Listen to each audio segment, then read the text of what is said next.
Hola, mi amigos. It is I, Miss Kayla, back with another story time, and I couldn't do another story time without our very good friend, Skippyjon Jones. Now, all of us in the butterfly class are very familiar with Skippyjon Jones, but if you've never read a Skippyjon Jones book before, you should know two things. Number one, he is the silliest cat you've ever met. Super, super silly. And number two, he's so silly he thinks he's a chihuahua. He speaks a lot of Spanish words, so you gotta keep an ear out for some words that are in Espanol. And for those friends who are actually in Hola Amigos, maybe you might know some of these words, okay? So let's dive on in. Ready? Skippyjon Jones in Mummy Trouble. Skippyjon Jones did his very best thinking outside of the litter box. And this twisted his mama's whiskers tighter than a Texas tornado. "Hey, you, Mr. McDo," said Mama Junebug Jones, "just what do you think you're doing?" But Mr. McDo didn't say boo. He was too busy reading.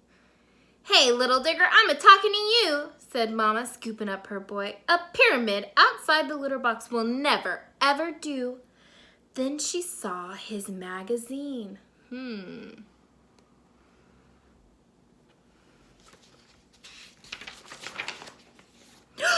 "National Geographic," mused Mama, "and the curse of the kitty mummy. Oh, why, this will give you nightmares, boy, with an upset tummy, too. Plus a puffy tail on the grandest scale. The story's too taboo." But Skippyjon Jones was in no mood to listen to his mama, so he skedaddled into his room.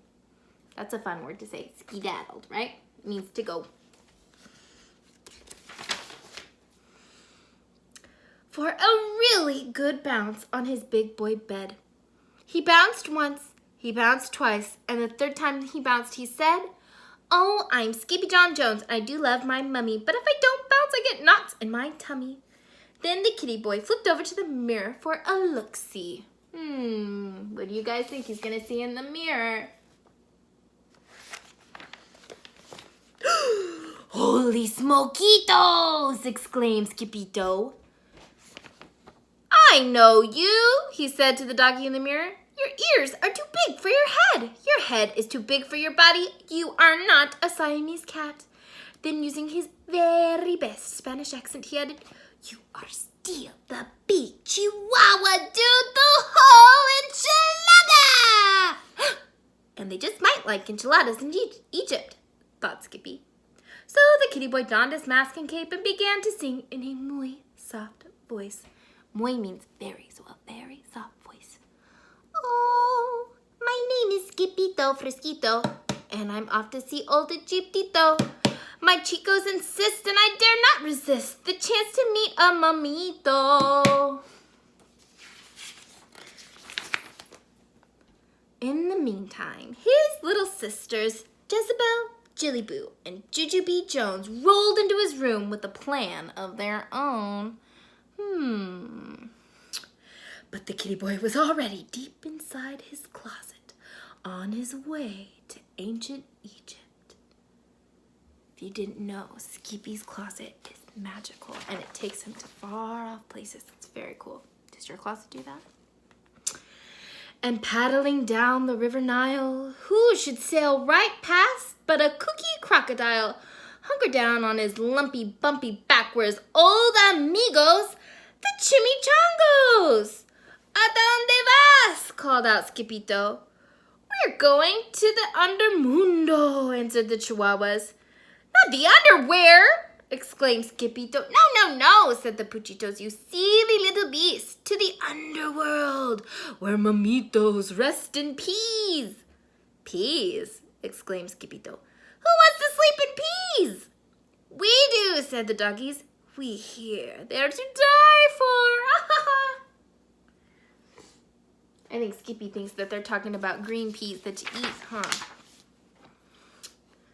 "You mean that they're better than frijoles?" asked Skippyto. That means beans. "Sí, mucho mejor, señor," said Poquito Tito. "Vámonos," said Skippyto. "What are we waiting for?"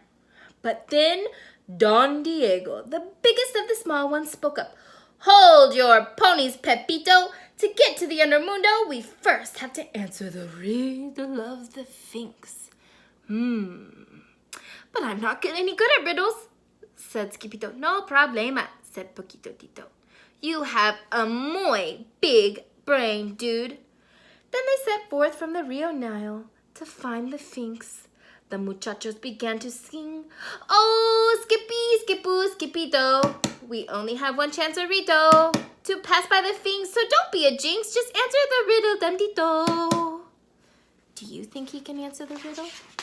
I think it can be kind of tricky. The muchachos arrived at 4 o'clock sharp, but the Sphinx had been waiting forever. Don't let the gato get your tongue, dude, said Don Diego. What cat? Where? Said Skippyjo. The cat there, said the perritos, pointing to the Sphinx. But before he could say anything, the great Sphinx spoke. Whose ears are too big for his head, and who loves to go bounce on his bed, who creeps on all fours through his own closet door, straight into the land of the dead. Who do you guys think it is? Skippyjo knew the answer to this riddle, but he was so nervous he coughed up a little fur ball. You call that an answer, dude, said Don Diego. The answer, bellowed the Sphinx. So with the permission, the perritos were free to pass on the tomb of King Rootin' Tootin' Kitten Kabootin'.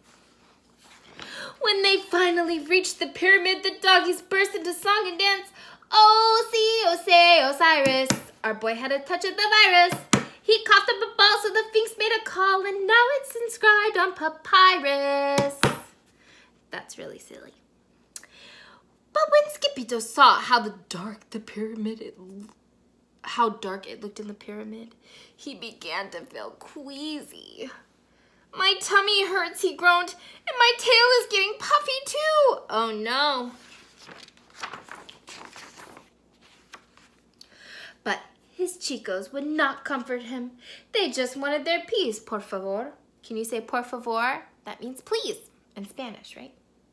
Are you not El Skippyjo Fresquito, the great sword fighter? Asked Poquito Tito. Si, declared Skippyjo, that is me.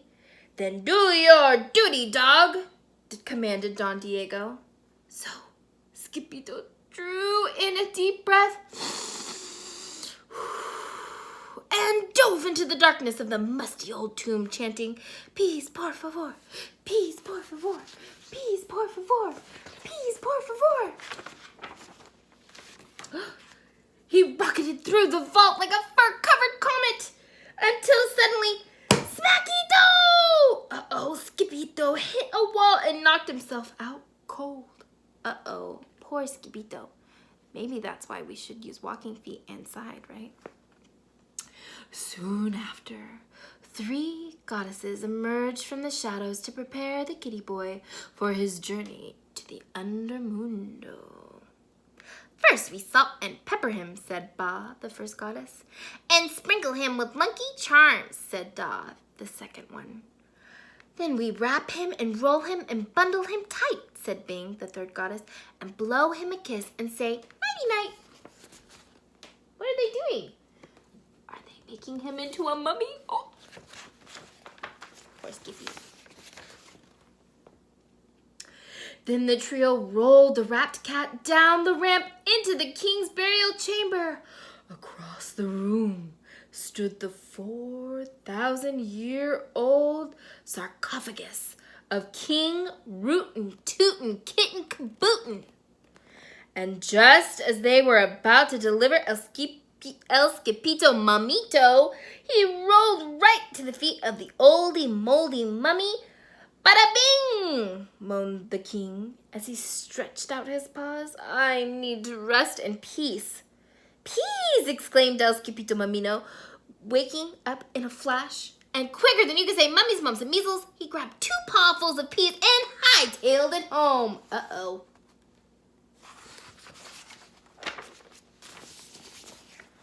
When Los Chimichangas saw El Skippyjon Mamito come rolling out of the pyramid, they went into a tailspin. All the doggies began to chat. Green Chicharro's hot. Green Chicharro's cold. The best chicharros in the world are those that Skippyjon holds. But El Skippyjon Mamito was too scared to slow down, so he checked the peas at his chicos and kept on running. See you later, dudes. Straight into the arms of his mummy. What's the matter, Fuzzy Bug? Asked Mama Junebug Jones. Skippyjon Jones looked back over his shoulder to see if the three spirits were still chasing him. Bada bing! He wailed, dropping the last of the peas. The three giggling goddesses raced into the room after Skippyjon with their puppets and a roll of toilet paper. We're gonna wrap you and roll you and bundle you tight, they sang, and check you for cooties, then kiss you good night. Oh my goodness, do you see? Was it really three goddesses? It was his sisters, right? That's silly. Poor Skippyjon. That night, Skippyjon Jones was bouncing on his big boy bed. No mummies in my closet. No mummies in my bed. No mummies in my bookcase. No mummies in my head. And just before he closed his ojos, the kitty boy checked his room one more time for mummies. The only one he saw was his own. I love you, Mummy, said Skippyjon Jones. I love you too, Bunny Boots, said Mama Junebug Jones. Now go to sleep, por favor. Buenos noches. Good night. I hope you liked that really silly story. See you guys next time. Bye-bye.